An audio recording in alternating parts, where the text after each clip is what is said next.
You are listening to the Your Empty Nest Coach podcast with Coach Christine, episode number 14, What to Do Before Going to College. Now that the decision has been made, what should we do next? This podcast is for you, a mother who years ago walked away from a career to raise your child. Sure, you've been busy volunteering, carpools, maybe part-time work, and taking care of everyone. But your main gig? That has been your child. Now that they are in their later years of high school, the empty nest looms ahead for you, and it is freaking you out. I've been there, and I get it. Together, we'll turn our freaking out energy into freaking awesome energy. Hello, my empty nest friend. Super excited. This is my first episode with a guest for the entire episode. One full guest. My guest today is Anne Vaccaro Brady. Anne is the founder of Parents' Guide to the College Puzzle, a blog that helps families navigate the college admission process and freshman year experience. She is the mom of 2 college graduates, and her goal is to alleviate much of the stress parents experience when their children apply to college. Anne shared some fun facts about her with me. In her younger years, she was the advice columnist for the teenage magazine Sassy. She is a writer and has authored 3 young adult contemporary novels. Her 3rd one is currently on submission to agents, sending her really good vibes on that. Anne also currently works with high school seniors on their college applications and essays. Anne enjoys helping her clients shape their unique interests and talents into a compelling package to share with their prospective schools. Anne is here to share with you her list of most important things that you need to keep on your radar once your child has officially decided what college they will be calling home for the upcoming years. Now, if you're driving or are on the treadmill, don't worry. I have created a list for you with all of Anne's and a few of my recommendations. You may find this downloadable checklist in my show notes on my website, youremptynestcoach.com/P14. That's P for podcast and episode number 14, P14. So I'm going to turn this over to today's expert, Anne. Thank you, Christine.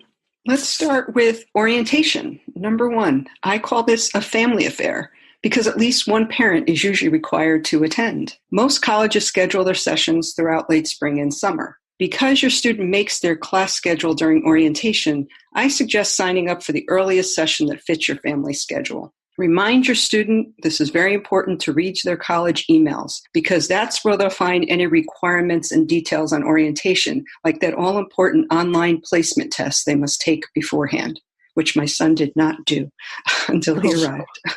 Number 2, second guessing. It's perfectly normal for your teenager to wonder if they pick the right school right after you sent the check with the deposit. Whether they chose to go away or commute, they may doubt their decision. A lot of it is fear of the unknown. College is portrayed as that first step into adulthood, and that's scary. Be supportive. Remind your teen of the reasons why they chose this school and that they're ready for this. But this is not the time to share how much you're going to miss them and add to their anxiety. Isn't that the truth? Oh my goodness. We had that. And my daughter she didn't have many college options because she went 4 years early. So there weren't many options. And they decided to allow the college to be co-ed. And it wasn't that way when she started the application process. So it turned into this huge, what am I doing? And we ended up, it was a little earlier in the process. So it wasn't March or April, but it was, I think, December, January when we came up on this. And we actually went and looked at local colleges for her to, and then she finally was like, yes, this is where I need to be. But we had that totally. Yeah, it's very normal. Sometimes they have it after orientation. And once they're there, and that can happen also. We've had that one. But they all get themselves back on track and they do remember why they wanted to go there. Yes, us moms need to keep our own emotions in check. Yes. Sure, because it's not a time to make them feel bad about leaving home. No, you do not say, you're going to be so far away. What am I going to do without you? You keep that all to yourself. That's true. Be the adult in the room. Right. Number 3, you have to keep your senior focused. Final grades are reported to their college, so they really can't slack off. And if they are taking any AP and IB courses, those exams matter because they can receive that college credit for all their hard work. So again, they need to be focused.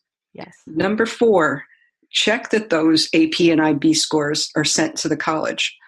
This is important for making their class schedule at orientation. You don't want to sign up for Calc A and B if you already took it in high school and received a score that should get you credit at this college.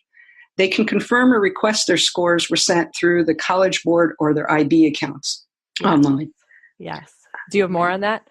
No, unless you want to add. Yeah. So what I want to add is my daughter had dual enrollment credits. And what we found is that even though the credits were transferred and they came through admission, they didn't automatically make it to the registrar's office. So we actually had to follow up, do that extra step. And it took, we didn't get it by September. Luckily, it didn't affect her gen eds, but it is something to be on top of, that not all colleges automatically do that. You would think they would, but they don't.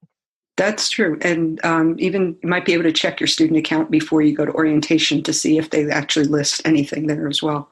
Yes. Or if you have a printout of your scores or the dual enrollment papers, you might be able to bring those as well to show your counselor or your advisor who you're working with at orientation. Yes. You know what? Looking back, I think that's what I would do. I would just send her with a copy of all of it. Yes, it's true. I think that is the way to go, to have it confirmed. Yes. Or they at least know who to follow up with on the other end. Number 5 is moving off the wait list. If your senior was placed on a wait list, they should write a letter to that college stating why this is their top choice school and add any awards or achievements they've had since they originally applied. They should also place a deposit on their second choice school because you want to be sure they have a college to attend in the fall. They won't hear if they've been accepted off the wait list until after May 1st, which is National Decision Day. If they have, then they need to inform the school where they placed the deposit and other schools where they're on the wait list that they will not be attending those schools. This is good. I feel like there could be a whole episode on wait lists. Yeah. Number 6 is medical forms and other health matters. Colleges usually require your student has a physical and specific vaccinations before they come to campus.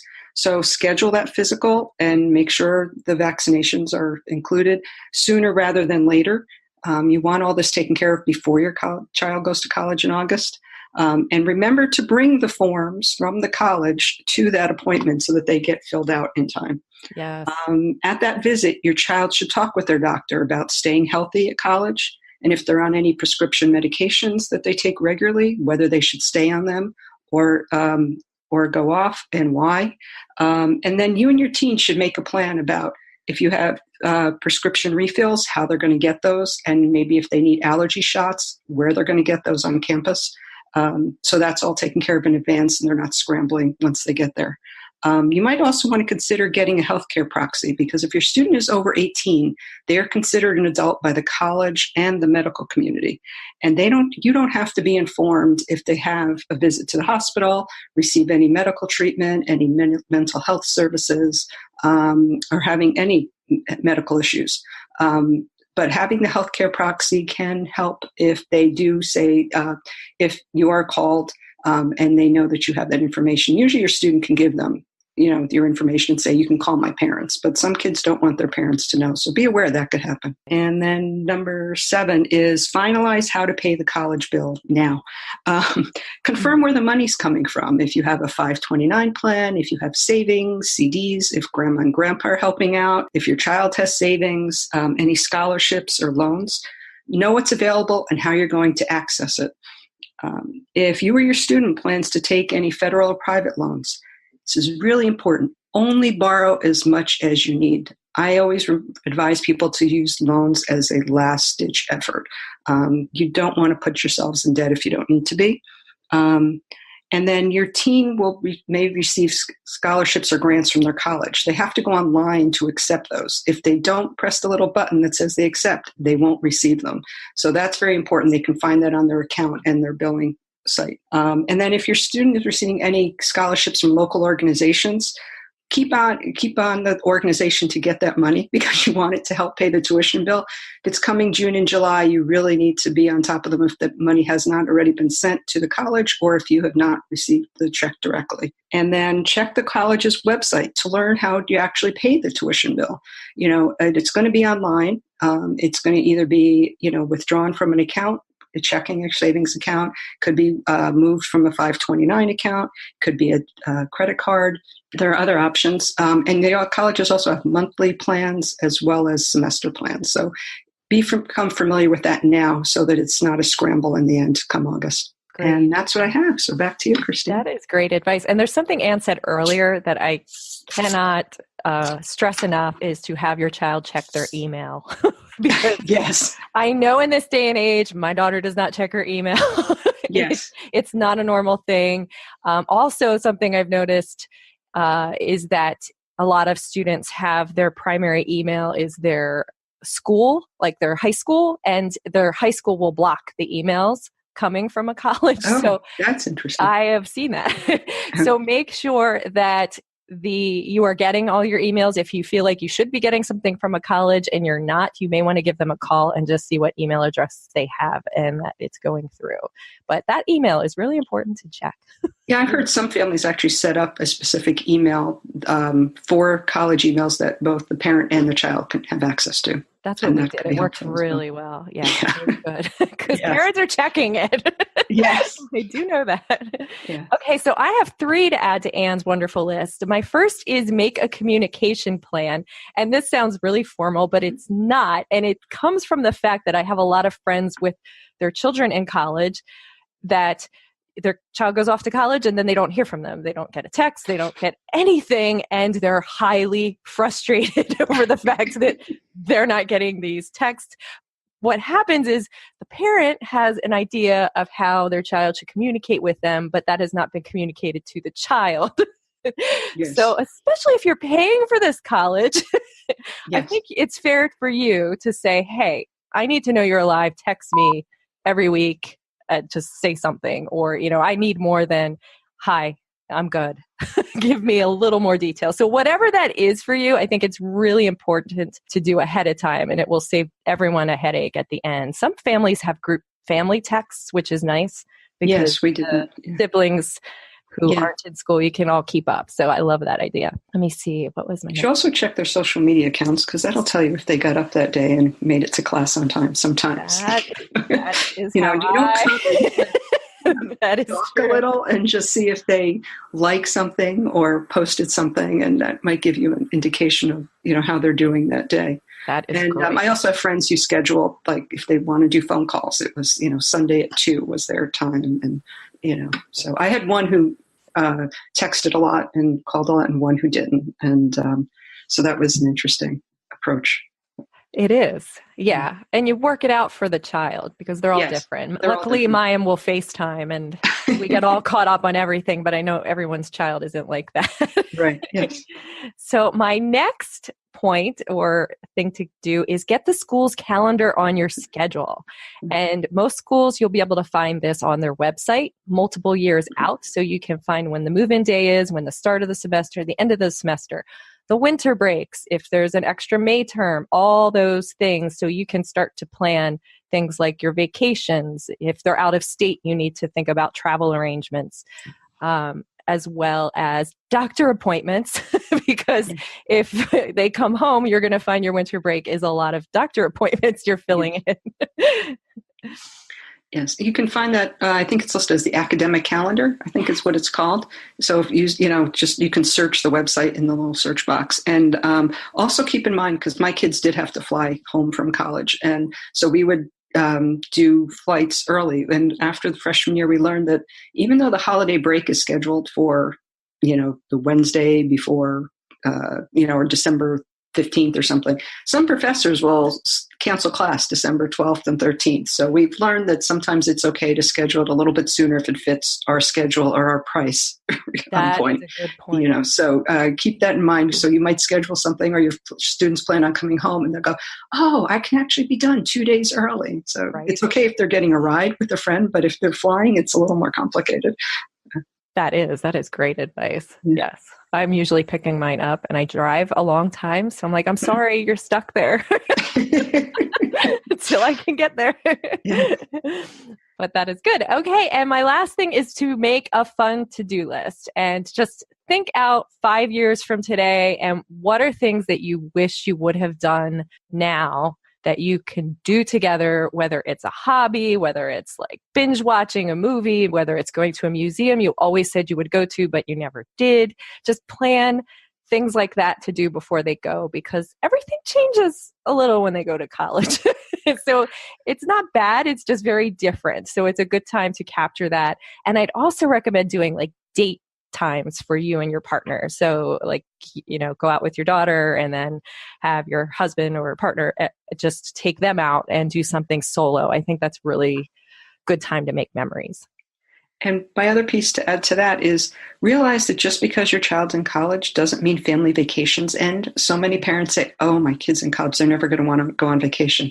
Kids will always want to go on a free trip, so don't worry about it. They will come along generally. That is great. It is awesome. Well, I love this list so much, and I wish I had it when we were at this point. It would have helped me tremendously. Me too. Yeah. So it's good you do this. Thank you. Yes, my pleasure. And since Anne is my first full episode guest, she gets to be the first person to answer my questions that every guest will get going forward. So, Anne, waffles or pancakes? Pancakes with blueberries. Nice. What is one item you couldn't live without and why? My iPhone, because it carries everything. My music collection, my pictures, an easy way to communicate with my family. I can turn it off when I want to and not communicate with people when I don't want to. I feel like it holds your whole life. You have access to your news. The music thing is always important to me. It's amazing that I can carry that in one little container. So awesome. It's the iPhone. Excellent. And number 4, you have an hour of alone time. No one will bother you. What is your go-to thing to do? It's a choice usually to watch a show no one in my family is interested in or read a book. Nice. Wonderful. So thank you again, Anne, for being here and for being my guinea pig. It's been such a pleasure. It's been fun. Thanks so much for having me, Christine. A special shout out to Twitter, as that is how I found Anne. You'll find Anne and her tremendously helpful tips on a huge amount of topics at parentsguidetothecollegepuzzle.com. You will also find her on Twitter at Anne V. Brady and Facebook at Anne Vaccaro Brady. Did I say that right? Yes. Okay, Anne with an E. Keep that. And both links are in my show notes. And don't forget to download our checklist, youremptynestcoach.com/P14. The questions I have for you in this episode are, number 1, do you have a question about what is next in the college process that you would like addressed in an upcoming episode? And number 2, do you have a tip to share with us before getting ready for college? Fly on over to our Empty Nest flock at youremptynestcoach.com/community to share your answers with the entire flock. You'll find everything you need to connect with the flock there. Feel free to also answer the question on your phone's voice memo app and email it to podcast@youremptynestcoach.com for potential inclusion in an upcoming episode. And I also have a new Facebook community just for this podcast. It's at Empty Nest Podcast is our group's name. It looks like this may be our flock's home base moving forward, so come on over and join in. Why should you join our flock? Well, the adjustment to not having your kiddos at home full time isn't always easy, but it sure can be a ton more fun with a flock of friends. I look forward to seeing you there, and it is free. As always, I provide content to make you think, my empty nest friend. My hope is that I am able to provide you with thoughts that impact your life in a positive way. In my next episode, I'm going to talk about being brave when your child picks a school that to you is just so far away. So let's talk about being that emotional adult in the room. Thank you so much for listening, my friend. And remember, you are amazing. A special shout out to Twitter, as that is how I can't say found today. It's the cold. Still listening? You may have noticed that I totally skipped a question for Anne. I went right from question 2 to question 4. My third question was, what is your favorite movie and why? So when I realized this just a few days before go live, I sent an email to Anne and asked for her response. And she said her favorite movie is It's a Wonderful Life because it reminds her that small things make a big difference. That is a great movie. If you've actually listened this far and you can tell me her favorite movie and you're willing to give me your address, I will write you a handwritten thank you note. So just reach out to me on social media in a message or at my email, Christine@youremptynestcoach.com.